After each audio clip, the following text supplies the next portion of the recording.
manjakako ianao ry Jesosio,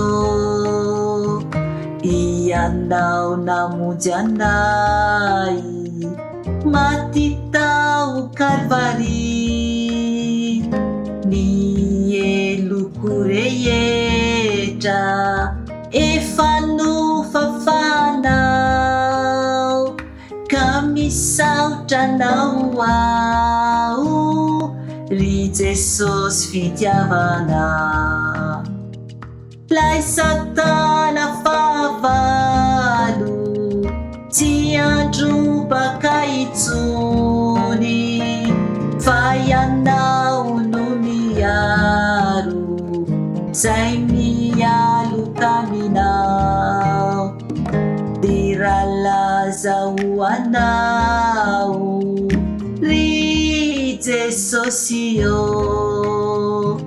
voninahitra sy saotra no atolotro anao, ka sandratro ny oby mandram-piverenanao, ny manarady anao no masambatra izao.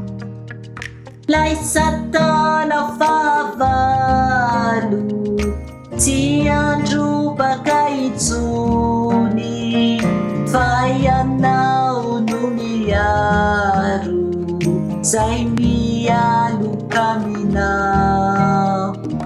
Ka de raiko lalandava ry Jesosio, ny fitiavanao ahy na de tsy mendrika, ka sandratro eran-tany ty fahalebiazanao, ka izao tontolo izao areny anaranao.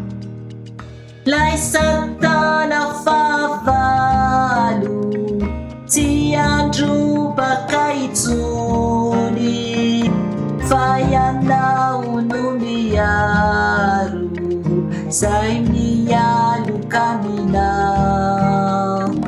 Lay Satana fahavalo tsy androbaka intsony, fa ianao no miaro zay mialoka aminao.